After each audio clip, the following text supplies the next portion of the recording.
করার কথা ছিল। 5 আগস্ট শেখ হাসিনা পদত্যাগ করে দেশ ছেড়ে পালিয়ে যাওয়ার পর হঠাৎ করে সামনে আসে সংখ্যালঘু নির্যাতন ইস্যু। ভারতে কেন পালিয়ে আসবে? ভারত কি ধর্মশালা?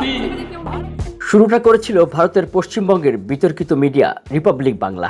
এরপর সেই ঢেউ লাগে বাংলাদেশে। সঞ্চিতা দেবী, এই গ্রামের মধ্যে কি কোনো আওয়ামী লীগের কমিটি নেই? না আওয়ামী লীগ, ওরা কেউই আওয়ামী লীগ করে।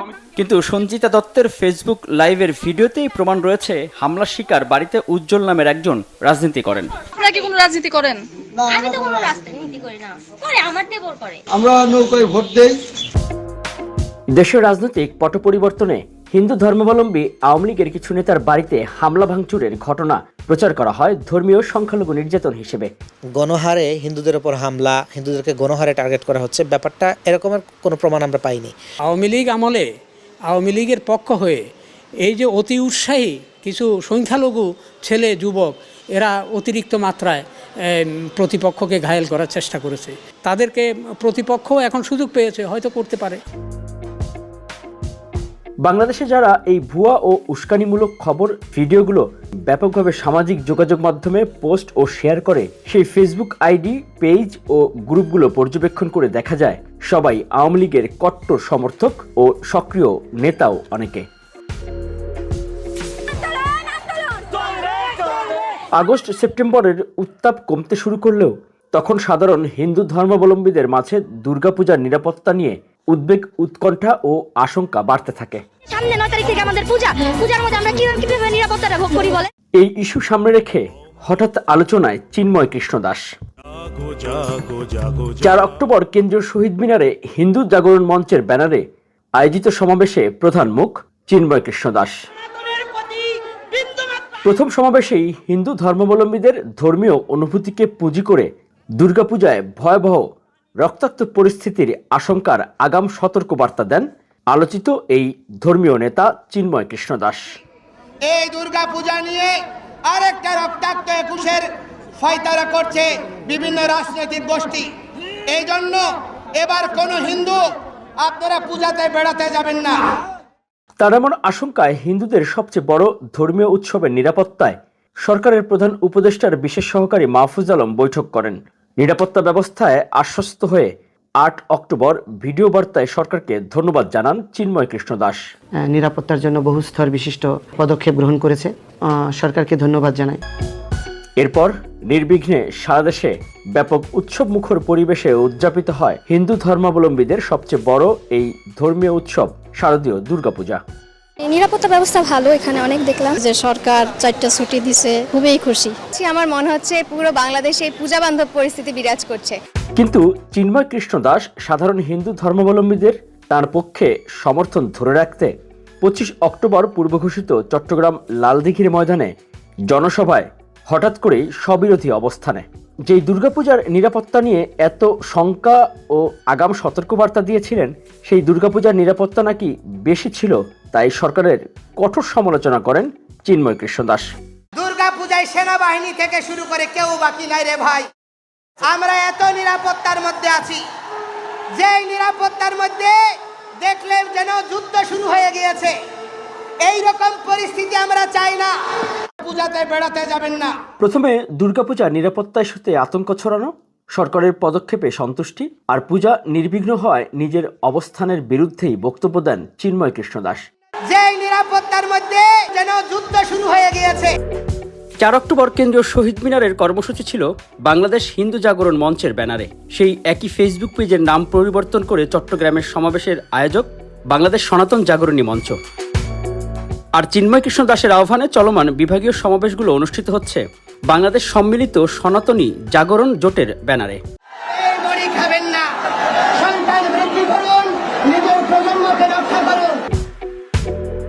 চিন্ময় কৃষ্ণ দাসকে সবাই জানেন ইসকনের চট্টগ্রাম অঞ্চলের দায়িত্বপ্রাপ্ত হিসেবে, আর তার ডাকে সমবেত হচ্ছে শত শত হিন্দু তরুণ তরুণীরাও। কিন্তু বাংলাদেশ ইসকনের সাধারণ সম্পাদক চারুচন্দ্র দাস জানালেন, আলোচিত চিন্ময় কৃষ্ণ দাসকে বহু আগেই সংগঠন বিরোধী অনৈতিক কার্যকলাপের জন্য ইসকন থেকে বহিষ্কার করা হয়েছে। 1 মাস আগেই চট্টগ্রামস্থ পুণ্ডরিক ধামের অধ্যক্ষ চিন্ময় কৃষ্ণ দাসকে সাংগঠনিক শৃঙ্খলা ভঙ্গের দায়ে ইসকনের যাবতীয় কার্যক্রম থেকে অব্যাহতি দেওয়া হয়েছে। এই অপপ্রচার পাকাপোক্ত ও বিশ্বাসযোগ্য করতে বাংলাদেশের হিন্দু ধর্মাবলম্বীদের বিভিন্ন সংগঠনের গুরুত্বপূর্ণ ব্যক্তিদের টিভি নিউজ বা অনুষ্ঠানে যুক্ত করা হয়। বক্তার তথ্য নেয়ার চেয়ে উপস্থাপকের এজেন্ডা বাস্তবায়নে চাপিয়ে দিতে থাকেন একের পর এক নিজের মতামত। কিন্তু এর মধ্যে সত্য বলতে চেষ্টা করেন বাংলাদেশের হিন্দু ধর্মাবলম্বী বিভিন্ন সংগঠনের প্রতিনিধিরা। বাংলাদেশ ইসকনের সাধারণ সম্পাদক চারুচন্দ্র দাসের কাছে উপস্থাপক বারবার প্রশ্নের বদলে ভয়াবহতা বোঝানোর চেষ্টা করেন, কিন্তু ইসকন সাধারণ সম্পাদক জানান বাংলাদেশে তাদের 132টি মন্দির রয়েছে। 5 আগস্টের পর মেহেরপুরের একটি ভাড়া বাড়িতে তাদের টিচিং সেন্টারে ক্ষতিগ্রস্ত হয়েছে, তাও ওই বাড়িতে আগুন দেওয়ার কারণে। মন্দিরে আমাদের প্রায় বাংলাদেশে 132টা ইসকন মন্দির আছে এবং মন্দিরে আমরা সবসময় থাকি। আমরা সবসময় তো দেখছি একটা মন্দির, মেহেরপুরের একটা ছোট মন্দিরে আমরা ভাড়া বাড়িতে একটা ইসকনের টিচিং সেন্টার করেছিলাম। সেখানে সেই বাড়িটাকে পুরা মন্দিরটাকে সব জ্বালিয়ে দিয়েছে। একই সাথে বাংলাদেশ হিন্দু মহাজোটের মহাসচিব অ্যাডভোকেট গৌতম চন্দ্র প্রামাণিককে আরও জাপটে ধরেন উপস্থাপক, কিন্তু তিনিও জানান ধর্মীয় কারণে বাংলাদেশে সংখ্যালঘু নির্যাতন হয়নি, যেগুলো হয়েছে তা রাজনৈতিক। সাধারণভাবে হিন্দুদের উপরে বড় কোনো মন্দিরে কোনো হামলার ঘটনা ঘটে নাই। কিছু আওয়ামী লীগের হিন্দু নেতা আছে যারা বিভিন্ন সময় লম্পঝম্প করেছিল, তাদের বাড়িতে, শুধু হিন্দু বাড়ি না, মুসলিম আওয়ামী লীগ নেতাদের বাড়িতেও হামলা হয়েছে, লুটপাট হয়েছে এবং সামান্য কিছু সুযোগ সন্ধানী এলাকা ভিত্তিক তারা কিছু সামান্য মন্দিরে হামলা করেছে, সেটা ব্যাপক বিষয় না। কিন্তু আমরা দেখলাম যে ভারতের রিপাবলিক এটাকে নিয়ে ব্যাপকভাবে রুমার ছড়াচ্ছে, নানান কিছু মিলে উদ্ভট কথাবার্তা বলছে। কিন্তু অতিথিকে কথা বলতে না দিয়ে রীতিমতো নিজের মতামত বারবার চাপাতে থাকেন তিনি। আপনাকে বিএনপির মাথায় বসিয়ে দেবে, জামাতিরা আজকে আপনার বাড়িতে বিরিয়ানি পাঠাবে। এই দুজনের দেয়া তথ্য মন মতো না হয় নিজেদের মতো করে উপস্থাপন করতে থাকে ভারতের মিডিয়া। আরে এখন হিন্দুদের মার খেতে হচ্ছে। এবার তাদের এই অপপ্রচারে যুক্ত হন পশ্চিমবঙ্গের বিধানসভার বিরোধী দলীয় নেতা ও নরেন্দ্র মোদীর দল বিজেপি নেতা শুভেন্দু অধিকারী। শুভেন্দু অধিকারীর ভেরিফাইড ফেসবুক পেজে দেখা গেছে 25 অক্টোবর চট্টগ্রামে চিন্ময় কৃষ্ণ দাসের সমাবেশের প্রমোশনাল একটি ভিডিও পোস্ট করেছেন তিনি। এরপর অক্টোবরের শেষে বাংলাদেশি হিন্দুদের পক্ষে ভিডিও বার্তা দেন শুভেন্দু অধিকারী। বাংলাদেশের হিন্দুদের সঙ্গে গোটা পৃথিবীর হিন্দু আছে, একদম চিন্তা করবেন না। আর তার তৃতীয় পোস্ট হচ্ছে ডোনাল্ড ট্রাম্পের বাংলাদেশ নিয়ে এক্স বার্তায় দেয়া সংখ্যালঘু নির্যাতন ইস্যুতে নিজে একটি প্রমোশনাল ভিডিও পোস্ট করেন। এরপর রাষ্ট্রদ্রোহ মামলায় 26 নভেম্বর চিন্ময় কৃষ্ণ দাস গ্রেপ্তারের পর থেকে লাগাতার বক্তব্য, বিবৃতি ও রাজপথে বিক্ষোভ কর্মসূচিও দিতে থাকেন এই বিজেপি নেতা। যদিও এই সময়ে বাংলাদেশের অভ্যন্তরে হিন্দুদের ওপর কোনো হামলা নির্যাতনের অভিযোগ নেই কোনো প্রতিবাদ কর্মসূচিও। চিন্ময় প্রভুত্তি না দিলে বাংলাদেশ ডেপুটি হাই কমিশনেও বিক্ষোভ হবে। শুধু তাই নয়, চট্টগ্রামে চিন্ময় কৃষ্ণ দাসের আদালতে হাজিরাকে কেন্দ্র করে সরকারি আইনজীবীকে কুপিয়ে হত্যা করে চিন্ময় কৃষ্ণ দাসের সমর্থকরা।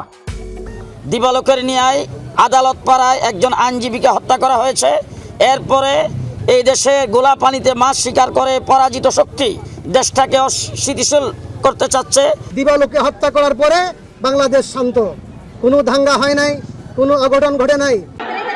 যদিও এই ঘটনাকে ভুল তথ্য দিয়ে শুরু থেকে প্রচার করতে থাকে ভারতীয় মিডিয়া। তারা প্রচার করে চিন্ময় কৃষ্ণ দাসের আইনজীবী মনে করে মুসলিম উগ্রবাদীরা খুন করেছে আইনজীবী আলিফকে। অবাক বিষয়, ভিডিও ফুটেজেই সবকিছু পরিষ্কার। হামলায় অংশ নেয়া সকলেই হিন্দু ধর্মাবলম্বী এবং চিন্ময় কৃষ্ণ দাসের সমর্থক।